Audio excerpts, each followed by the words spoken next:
Welcome to another episode of Inside Southern, a brief video program where we try to inform you of the opportunities, activities, and programs that Southern West Virginia Community Technical College offers. I'm Melody Bovino, the host for this series. Today, our guest is the president of Southern and the First Lady of West Virginia, Joanne Tomblin, and she will be updating us on a number of topics that will affect you, the student.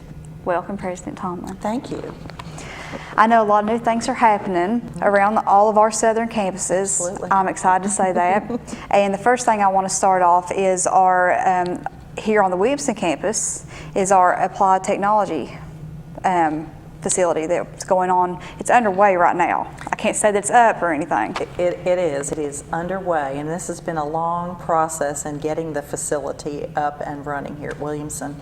Several years ago, the legislature released bonds to the community and technical college system, and most every community and technical college is having an applied technology facility built on their campuses. Some are not having applied technology centers, but some are actually getting campuses because they are new and independent community and technical colleges. So at least every community college in the state has a new facility going up.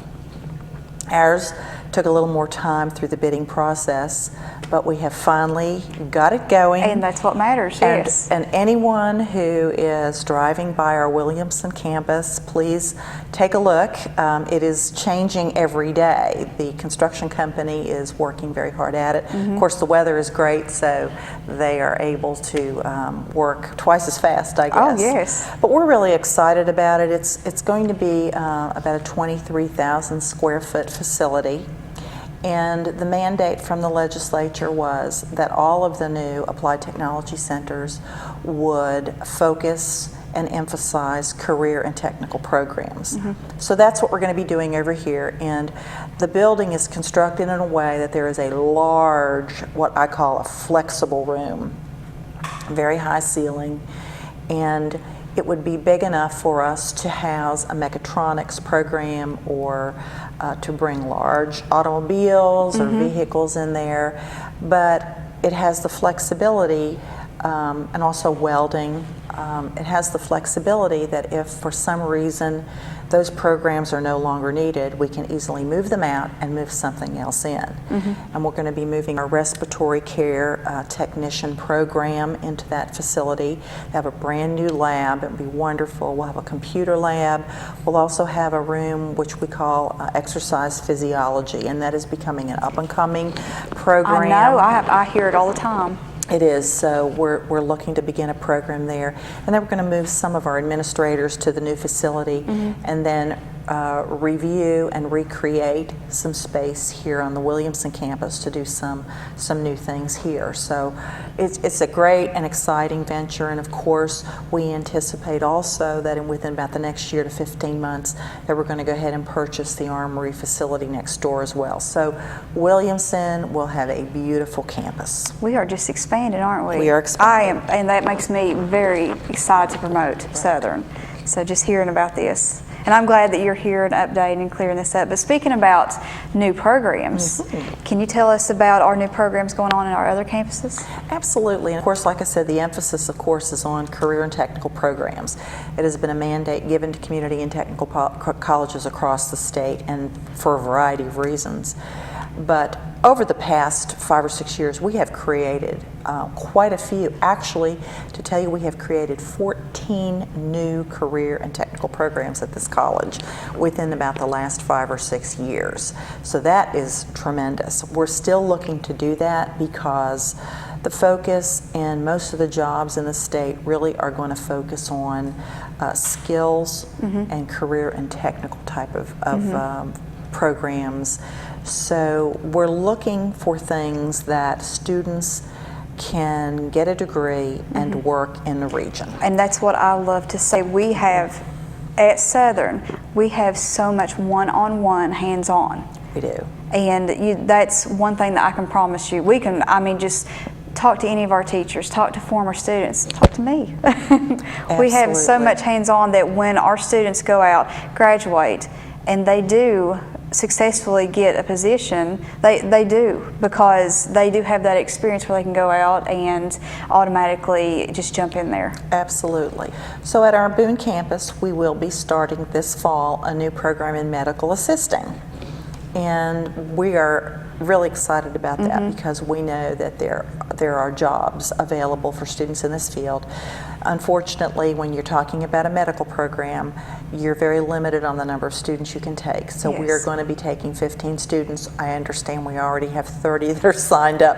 So that tells you something about the need of the program. But the program is a 2-year program, and the students will also be able to get certified in several areas like phlebotomy and EKG as part of the program. The instructor is certified in these areas, so they will have that degree. They'll be able to go work in physicians' offices and hospitals and actually be in the actual setting in a physician's office or doing some of the office type work. So they'll be very skilled in that area. Yes. And one of the other new programs that we started a couple of years ago was cosmetology over at Cosmetology Salon Management at the Logan campus. And this year the Board of Barbers and Cosmetologists changed the curriculum. And they are really now placing more of an emphasis on the business management aspect of that, which is what we have in our program. Right. So our curriculum is changing, and it really is going to be a great program. Not only do you get the basics of the aesthetics, nail, and hair cutting, but you will also get that business management side, which is something that is not offered any other place. What a fantastic idea. And I do utilize our cosmetology students every now and then. Absolutely. And you know, the public can come in and get haircuts and manicures or whatever. Now, just on the roll of a lot of new things, can we talk about our new VP? Yes, we can. I'm excited about this. We are very, very excited, and we have spent a couple of years actually without a vice president for academic affairs. Yes. And we purposely waited a while because we were in the process of reorganizing the college.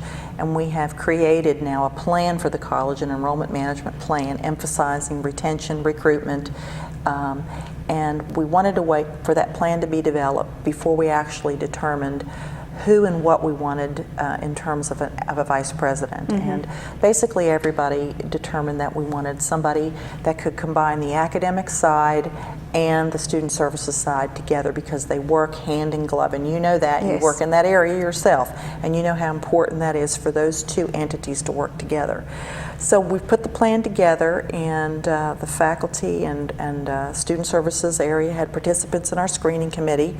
We had a long search, and we came up with several candidates, interviewed, they were brought to campus, and we are very happy that Dr. Harry Langley from Pennsylvania will be joining us as the new Vice President for Academic Affairs and Student Services. And I'm very, very proud to have him come in here to our campus. I know he'll do a wonderful job. He will. Just meeting with him, yes. He comes with a lot of experience.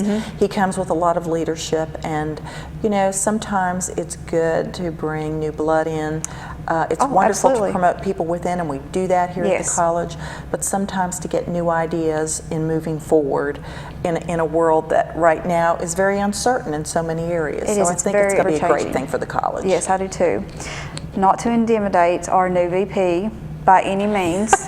I don't think you will. But we were ranked one of the top 15th community colleges in the nation.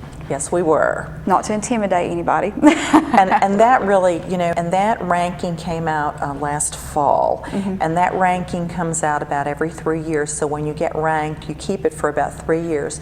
And that ranking is based on many, many things. But one of the things that is focused on the ranking is the Survey for Community College Student Engagement, which is better known to all of us as SESI.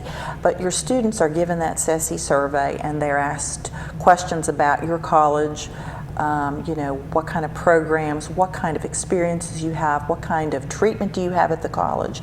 And then also they look at your graduation rates, your enrollment. They have a whole roster of things that they score you on. And I am so pleased to say that this institution, Southern, and most people in the area probably don't realize it, that we are ranked number 14 out of 50 community colleges, out of the top 50, out of about 2,000 community colleges. colleges in the country. So, you know, that is a real honor for everyone here at the college, because it's not all me. It's about everybody here at the college that works to help our students be successful, and it takes a team of people to do that, and you know, everybody deserves that success that we've had with that ranking. Oh yeah, I just want to shout it out when I go out. I know. I want to have it on my banners and everything. Absolutely, absolutely. So I think that'd be nice. Can you tell us anything now on the new emphasis being placed on community colleges? Oh, absolutely. You know, community colleges have really historically gone through a lot of transition, and it has been going on for decades. Finally, in the mid-1990s, the legislature decided that they would call what was then called community colleges, bring more emphasis to the technical aspect of it, call them community and technical colleges. So we got the technical put in our name. But most of our community colleges, except for Southern, Northern, and Parkersburg, were not independent. They were components of four-year colleges and universities in the state of West Virginia. And it was very difficult for them to actually carry out the mission of the community college. Their tuition was the same as four-year colleges. And they really needed to be separated. In around 2000, the legislature finally realized the need to separate community colleges from those four-year colleges. Most states in the country have a separated system. Right. And they did separate us, and then the component community colleges went through a period where they had to go through an accrediting process to become independent. Now, in the last 3 or 4 years, the 10 community colleges in West Virginia are now totally independent. And it is a good thing, because if you read all the literature, if you see what is happening in the state of West Virginia, most of the companies that are being recruited, or most of the companies that are coming to West Virginia, are not requiring baccalaureate degrees, but they are requiring 2-year degrees or less and more than a high school degree. 80% of the jobs in the state through the 20s probably are going to require an associate degree or a certificate or a certification. Absolutely. And you know I that. see it happening right now. You do. Just little by little you can see. Absolutely.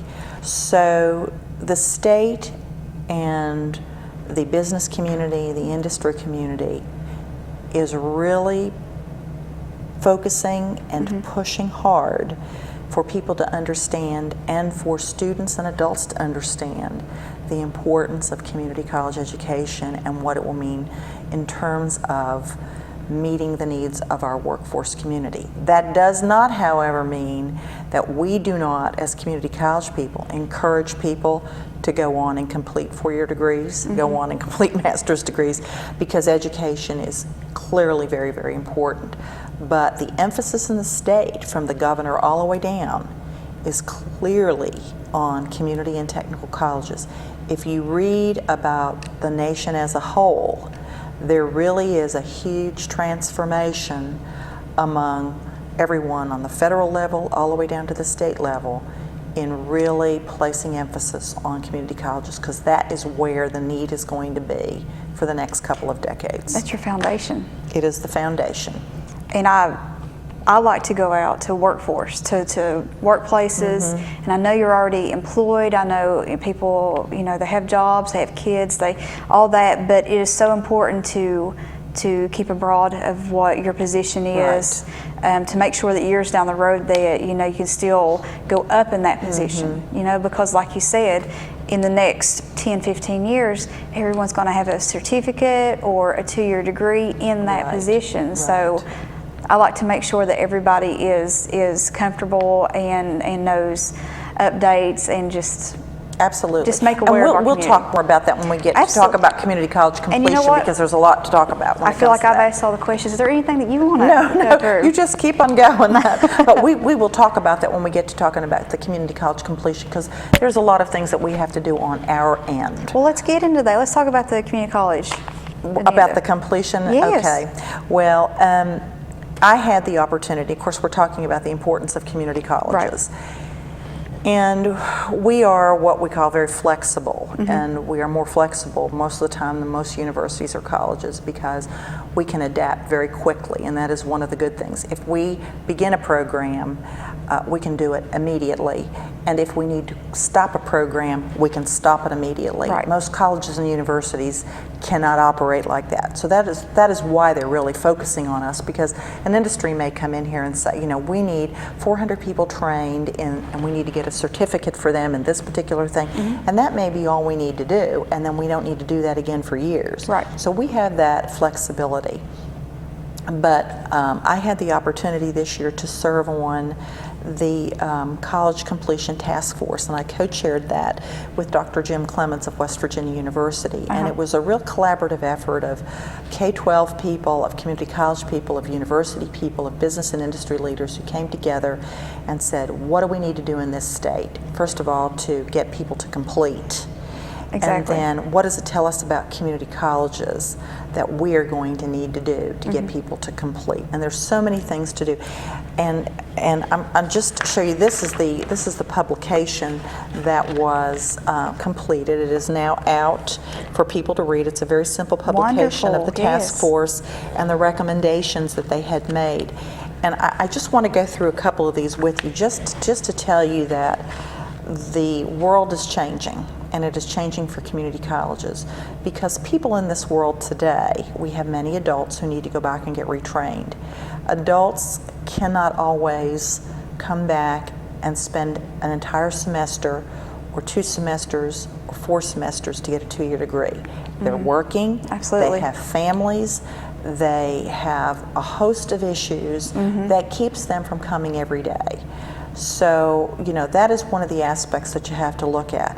The other thing is, talking about completion, is America is falling far behind. And as the First Lady, and also as a college president, I spent a good deal of my time, probably a year ago, traveling around the state and trying to get people to buy into the fact that we have got to get people completing degrees. And why I say that is America, probably back in the 1980s, was #1 in the world in the number of people who completed college degrees. Oh, I believe it. Yeah. Today, we rank somewhere around 17. By 2025, we will rank the bottom of number of degree completers if we do not do something, and that means we got to make some changes. So some of those things that we need to do is we need to make sure that graduation at all of our institutions, whether we're 2-year, whether we're 4-year, graduation has got to be emphasized. We have always placed emphasis on getting enrollment, bringing in more students, and that's all well and good, but we have got to get them out at the other end. Exactly. We have got to get them to complete. It is absolutely critical for our country, economically, academically, whatever. We have got to get them to complete. So our emphasis is still on access, but our emphasis now becomes success. Exactly. We're moving access to success. So we have got to make completion a priority.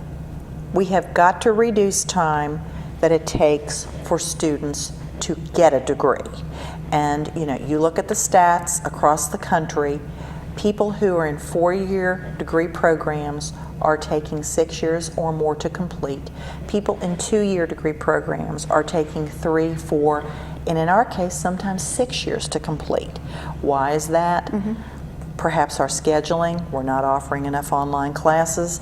Students have to take remedial education. They come in, they have to take 3 semesters before they can take a collegiate course. We've got to figure out a way to shorten that up. We have to figure out a way to embed that into college classes so that people can complete in the correct amount of time. Southern's already moved forward in many of those cases. We have already been working on embedded remediation classes.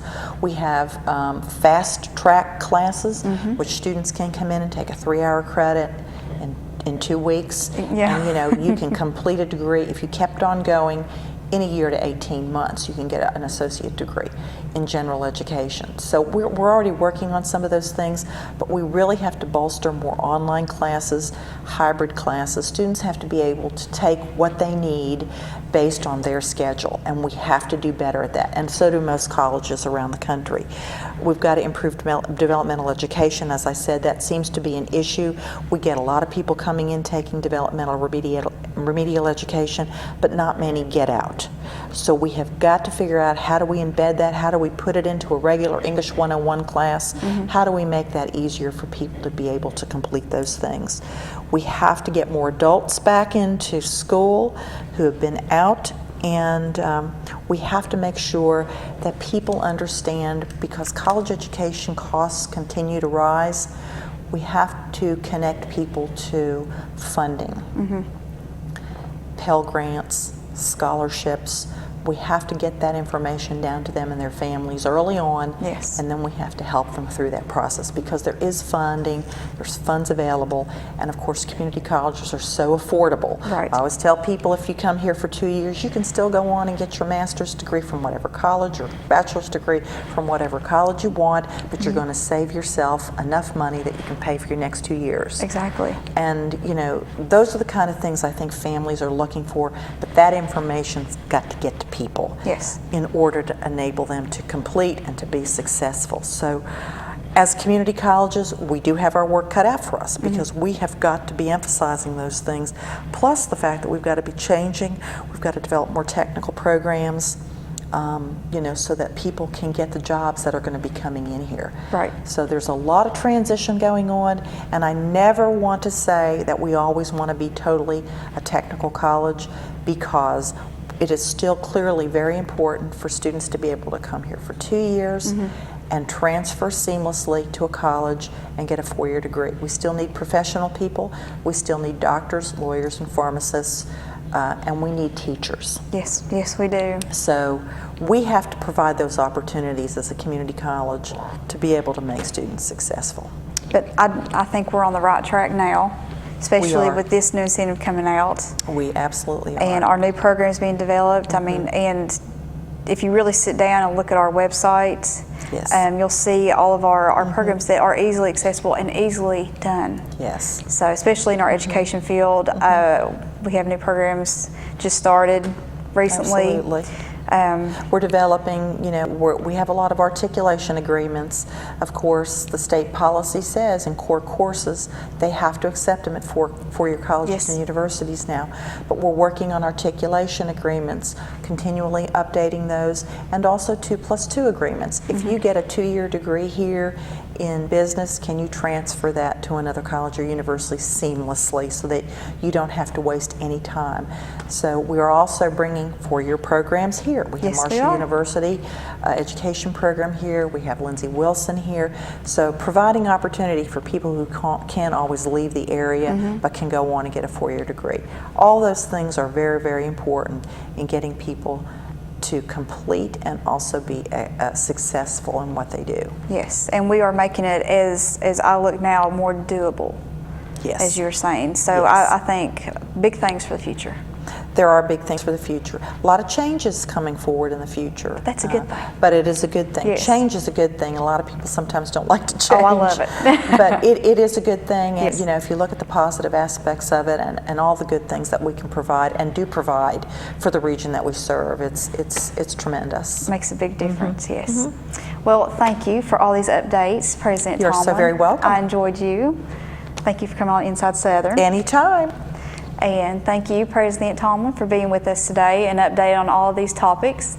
This has been another episode of Inside Southern, and if you have any questions about topics that we have discussed today, please call our toll-free number at 1-866-SWV-CTC, and please check out our website at www.southernwv.edu for more information on our classes, schedules, and opportunities here at Southern. Hope to see you all this fall.